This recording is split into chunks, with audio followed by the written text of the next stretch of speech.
sea el Señor. Vamos a estar buscando en nuestras Biblias, en el libro de Hebreo. Mi objetivo era solo leer el versículo 39 del capítulo 10, pero vamos a estar leyendo del 36 al 39 para así tener una mejor comprensión. Bájalo un poquito más, varón. Alabado sea el Señor. Creo que está bien ahí, sí. Para tener una mejor comprensión del texto. Alabado sea Dios. Hebreos 10, del versículo 36 al 39. Hebreos 10, versículo 36 al 39. Alabado sea el Señor.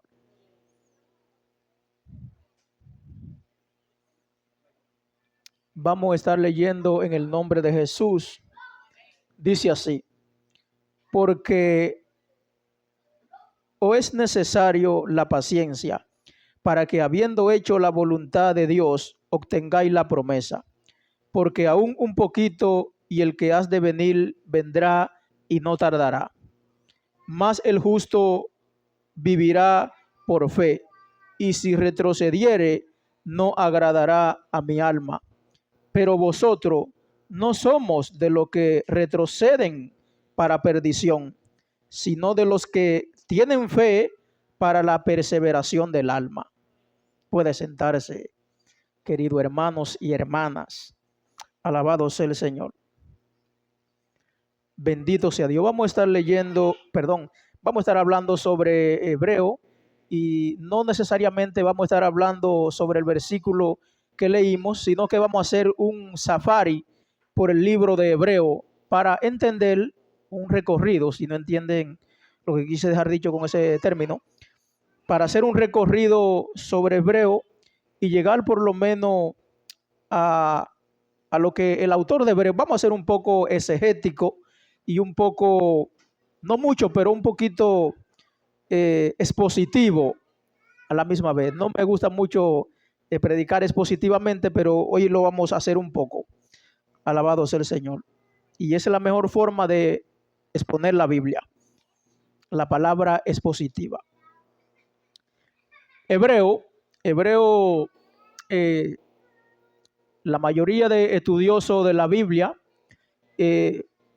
sostienen que Hebreo fue escrito alrededor del año 65, 66, por ahí cerca de la muerte de Pablo, 67, que es cuando la mayoría de los eruditos dicen que Pablo murió, antes del año 70 después de Cristo, que es donde el emperador Vespasiano destruye el templo. Algunos estamos de acuerdo que cuando Jesús en Mateo 24 comienza a predecir las persecuciones, los asedios, aquellas grandes aflicciones que vendrán sobre los cristianos, entendemos que Jesús estaba refiriendo a esa devastación que aconteció en el año 70 después que se destruye el templo, valga la redundancia, por Tito Vespasiano, uno de los grandes emperadores de Roma. Y al contexto en el que queremos llegar es que el autor de Hebreo escribe este libro por varias razones. Una de las primeras razones era el desaliento que se encontraban los cristianos en aquel entonces, y para llegar al contexto por el cual el autor escribe esta carta, es por el motivo de que la persecución se estaba cada día más intensificando. Y podemos ver que en el año 64, según la historia del cristianismo, en el año 64 ocurre el incendio de Roma por Nerón. También Galerio, que fue una de las grandes persecuciones, también Calígula y Decio. O sea, Decio todavía fue ya en el siglo III, en el año 251.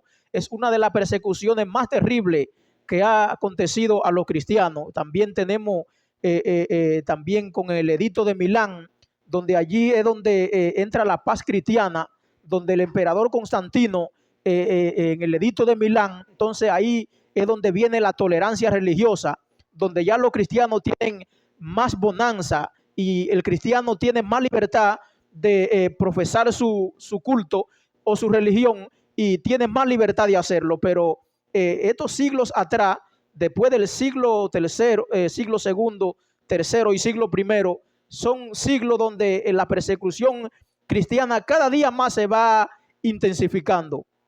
Y este es uno de los contextos que podemos tener para explicar sobre la carta a los hebreos. La carta a los hebreos es parecida en poco, se parece un poco, no mucho, pero un poco a la carta de Santiago. ¿Por qué? Porque Santiago escribe a las 12 tribus expatriadas de Israel, aquellas 12 tribus. Por eso es que en Santiago usted puede ver que en Santiago capítulo 2 habla de, dice, y si a vuestra congregación llega uno vestido con ropa andrajosa, y, o sea, Santiago está haciendo alusión a vuestra congregación, o sea, a la sinagoga judía. Santiago está haciendo un énfasis sobre al judaísmo. O sea, es como decir en estos tiempos, si decimos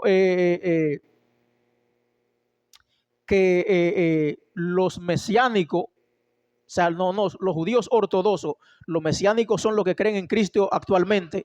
Los judíos ortodoxos, que es lo que no creen en Cristo, que solamente creen en los 5 libros del Pentateuco. Y ahí es uno de los contextos a lo que vamos a llegar. Por eso el autor de Hebreo escribe para que los cristianos, en el momento de la prueba, de la aflicción y de la tribulación, a pesar de todas las circunstancias, el cristiano tenga su fe en Cristo y no se desaliente. A pesar de la tribulación, a pesar de la prueba, a pesar de las aflicciones del mundo, a pesar de las tribulaciones que podemos ver hasta entre nosotros mismos, no importa la forma en la cual usted se sienta agobiado o agobiada, o en la opresión en la cual usted se encuentre, a través de todo, que usted pueda poner su fe en Cristo. Ese es uno del propósito del libro de Hebreo. El libro de Hebreo es para aquellos judíos, aquellos hebreos que se encontraban en circunstancias adversas y tremendas. El autor de Hebreo le escribe para que ellos pongan su fe en Cristo. Por eso podemos ver que en el primer capítulo de Hebreo, el autor de Hebreo hace un parangón o una comparación con los profetas. Dice, Dios, habiendo hablado de mucha manera a los padres por los profetas, hoy nos habla a través del Hijo. El autor de Hebreo está haciendo una comparación de que los profetas, la gloria de los profetas es mucho menor que la gloria que trae el Hijo. Y el autor de Hebreo le está explicando que los profetas trajeron una revelación un poco parcial, porque no daban detalle definitivamente de la persona de Cristo. Y el autor de Hebreo le dice que ahora tenemos al Hijo. O sea, ahora tenemos la palabra eficaz encarnada en Cristo.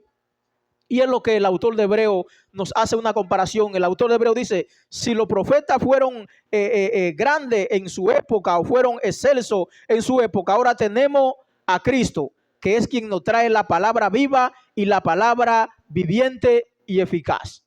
Por eso el mismo Hebreo capítulo 4 versículo 12 dice que la palabra es más cortante que toda espada de 2 filos, que penetra hasta la coyuntura y quebranta los tuétanos del corazón.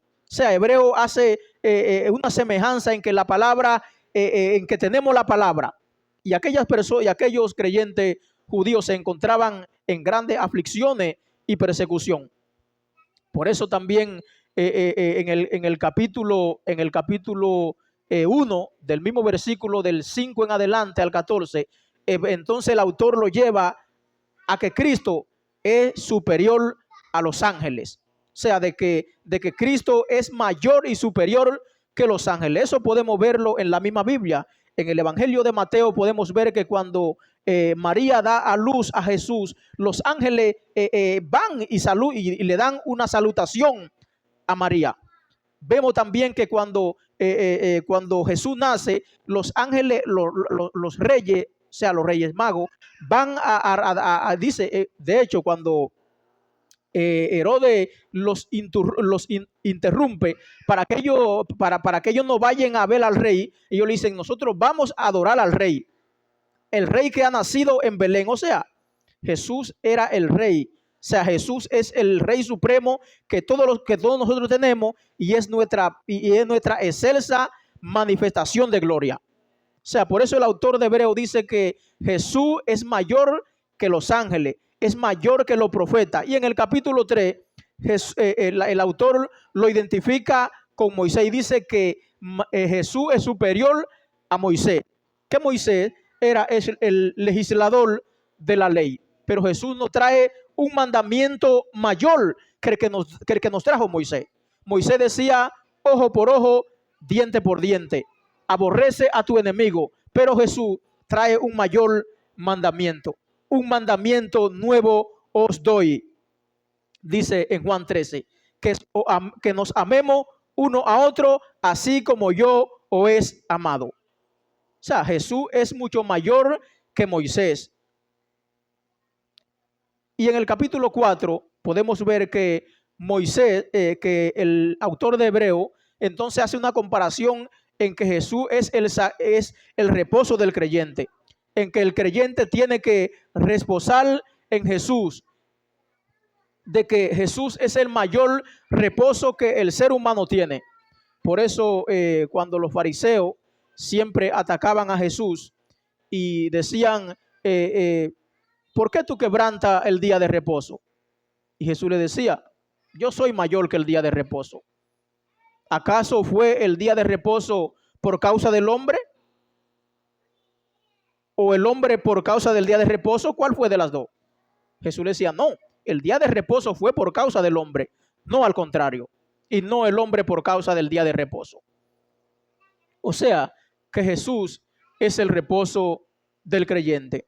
Y vemos que en el capítulo 5, el autor de Hebreo nos llama a la madurez cristiana. O sea, el autor de Hebreo nos llama a la madurez cristiana. O sea, nos llama a que nosotros tengamos la palabra como nuestra fuente de alimento esencial en nuestras vidas.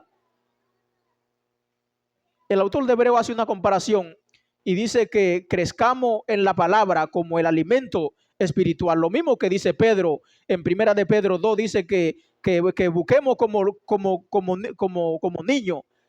O sea, la leche espiritual no adulterada, la cual puede fortalecer nuestras almas.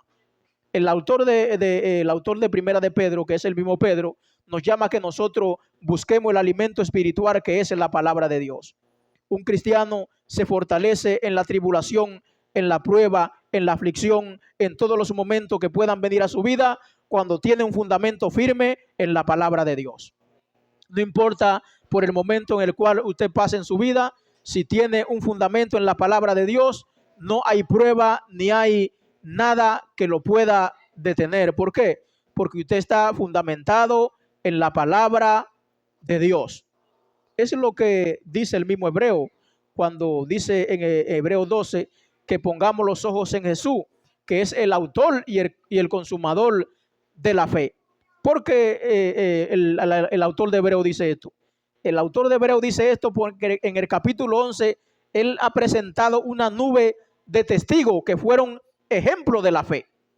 Hombre como Abel, hombre como Enoc, hombre como Noé, hombre como Abraham, hombre como Moisés, hombre como Josué, hombre como Sansón, hombre como Jete, hombre como Gedeón, hombre como David y Samuel y los profetas. Ahí están en el libro de Hebreo. Todos esos nombres que yo mencioné están en el libro de Hebreo como ejemplo de fe. Pero aún así, con todo eso, el autor de Hebreo, ya cuando sale del capítulo 11, en el capítulo 12 nos dice que Jesús es el autor de la fe. Que a pesar de que esos hombres del pasado fueron un ejemplo de fe y un modelo de fe, el autor de la fe es Jesús. Jesús es nuestro referente en todos los aspectos de nuestras vidas. Jesús es el referente del cristiano en toda circunstancia de su vida. Por eso es que entendemos de que por eso es que el autor de Hebreo le da a entender a los creyentes hebreos que ya no son el sacrificio levítico, que ya no es el modelo levítico. De hecho, en Hebreos 10, en Hebreo 10:4 dice que el sacrificio levítico era una sombra de lo que había de venir, no la imagen misma. La imagen misma era Cristo. De hecho, el autor de Hebreo pone a Jesús como el estándar más alto de los sacerdotes, porque dice que Jesús hizo un sacrificio eterno. O sea, el único sacrificio eterno fue el sacrificio de Cristo. El sacrificio de Aarón fue un sacrificio pasajero que solo presentaba el tiempo presente en el que él vivía, pero Jesús hizo un sacrificio eterno que presentó los pecados pasados, presente y futuro de la humanidad. Todos fueron perdonados en Cristo. Todos nuestros pecados han sido perdonados. Están en tiempo pasado. Están en aoristo, según la gramática griega. O sea, están en el tiempo pasado. No están en un momento superlativo, no, sino están en un pretérito, o sea, en tiempo pasado. Y por eso es que el cristiano auténtico y el cristiano genuino tiene a Cristo como su única fuente de referencia. Fuera de Cristo no hay nada, ni sacrificio, ni rito, ni nada. Cristo es el estándar más alto del cristiano. Por eso Pablo en el libro de Colosenses, en Colosenses 2:9 dice que en Cristo está completamente toda la plenitud de la divinidad. O sea, Cristo es la expresión suprema del creyente. Ya usted no necesita. Por eso el autor de Hebreo, aquellos cristianos que tenían en tiempo de persecución, se encontraban agobiados por la persecución, el autor de Hebreo le escribe para que ellos tomen aliento. ¿Por qué? Porque ellos querían volver otra vez a los sacrificios, querían volver otra vez al sacerdocio levítico, querían volver a sacrificar animales, querían volver otra vez a los ritos del pasado. Pero Hebreo le dice: no, nosotros no somos de los que retrocedemos para perdición. Nosotros somos de los que avanzamos para la perseveración del alma. En momentos de desaliento, el escrito de Hebreo es uno de los escritos más sublimes que nosotros podemos buscar para encontrar aliento y refugio en momentos de desánimo, en momentos. Por eso en Hebreo capítulo 13 hace una comparación y allí cita el Salmo 95, donde el salmista David habla sobre cuando los israelitas, por causa de la incredulidad, se querían volver otra vez. De hecho, los judíos en el desierto querían volver. Ojalá nosotros estuviéramos en Egipto. Allí comíamos cebolla, allí nosotros comíamos muchas comidas, y aquí nosotros estamos muriendo de hambre aquí en el desierto. Pero Dios lo llevó allí para que ellos sean hombres y mujeres de fe, que vivan por fe, según como dijo Habacuc 2:4. O sea, el hombre cristiano y la mujer cristiana está para vivir por fe. Como dijo Pablo en 1 Corintios 4:7, por fe andamos, no por vista. El hombre cristiano está llamado a vivir de fe en fe y de gloria en gloria. Puesto los ojos en Jesús, que es el autor y el consumador de la fe. El libro de Hebreo está escrito para aquellos, fue escrito para aquellos cristianos que pasaron por situaciones y persecuciones terribles. Aquellos que, de hecho, en esas grandes persecuciones cristianas que hubieron en el pasado, muchos creyentes apostataron de la fe. Usted quizá lea la acta de los mártires, que es donde se encuentran todas las actas de los grandes mártires que fueron perseguidos, y usted dice: wow, pero cuántos cristianos sobrevivieron. Pero muchos también cristianos retrocedieron. Muchos cristianos retrocedieron. Muchos cristianos apostataron para que no lo maten.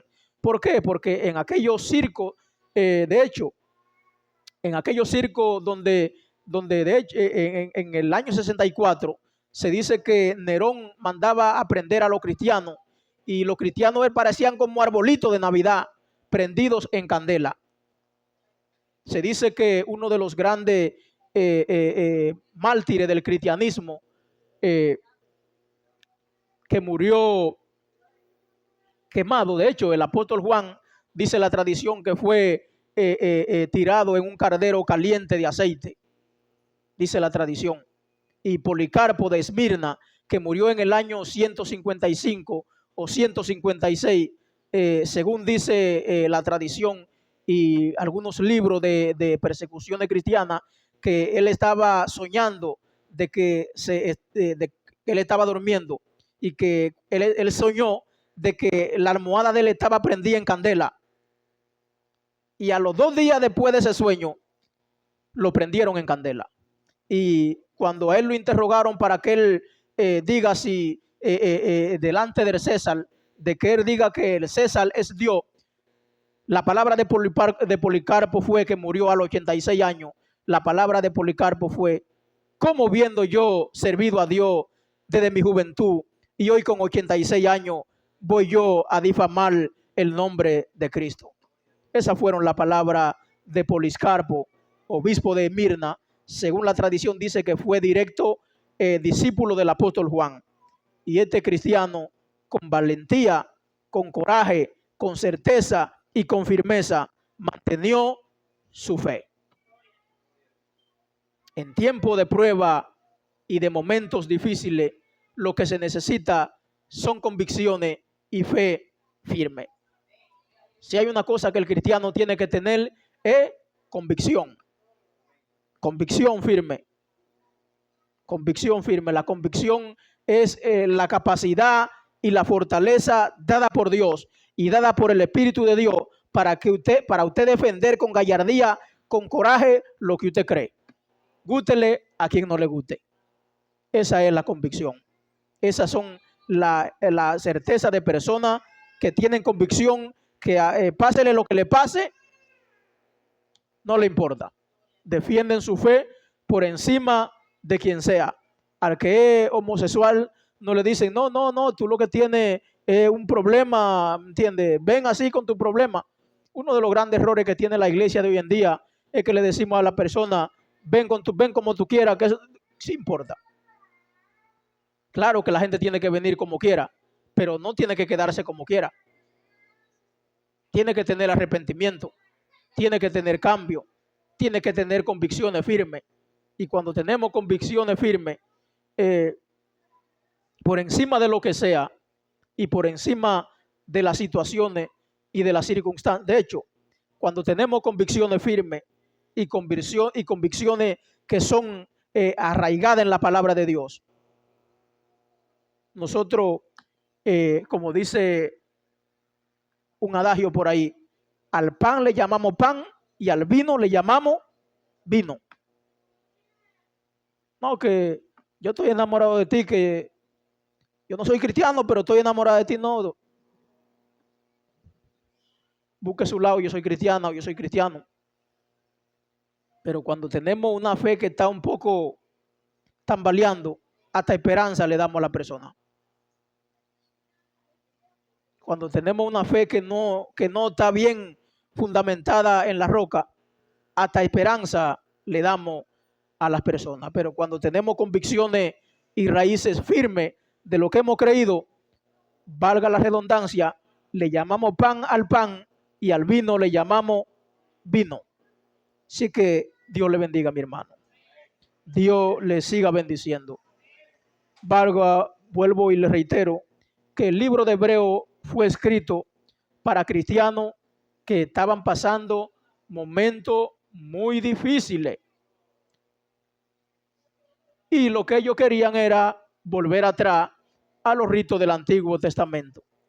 Y en el capítulo 8, que no lo mencioné, el autor de Hebreo compara al tabernáculo con Jesús. O sea que Jesús es el estándar más alto que tiene el cristiano. Jesús es la máxima expresión de Dios. En el principio era el verbo y el verbo era con Dios y el verbo era Dios. Ni Mahoma, ni Confucio, ni Buda, ni Zaratustra, ni ningún otro personaje ha dejado una huella indeleble como la ha hecho Jesús en la humanidad. El único autor que ha dividido la historia en dos fue Jesús. Uno de los grandes críticos, y con esto termino, del cristianismo, uno de los que más influenciado en la sociedad, en la que no para bien, sino para mal.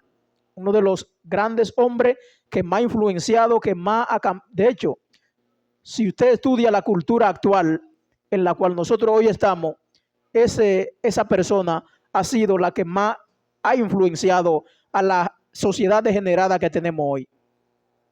Y fue uno de los grandes escritores llamado Nietzsche. Él escribió la muerte de Dios. Y en esos escritos que él escribió la muerte de Dios, él no describía a Dios, no, él describía la muerte de los valores. O sea, la muerte de los valores. Él decía que el hombre tiene que crear sus propios valores, que el hombre tiene que definir su propia ética, que el hombre tiene que definir su propio camino.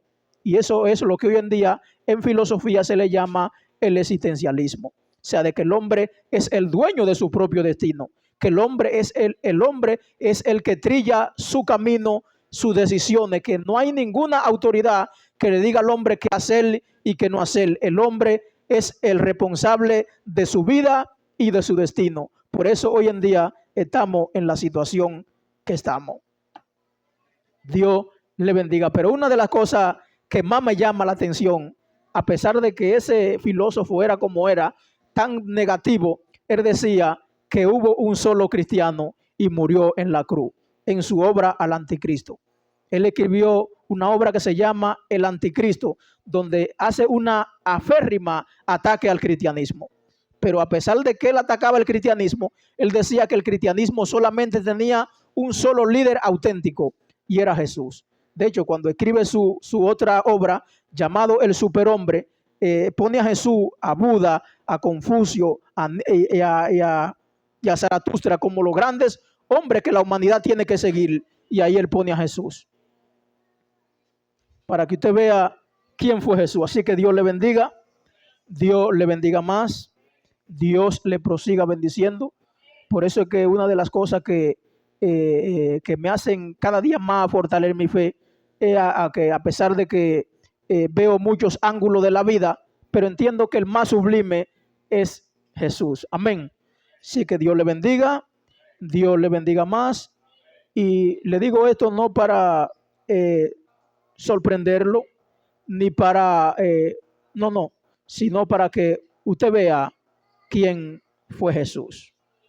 Así que Dios le bendiga más, y la persona que prosigue.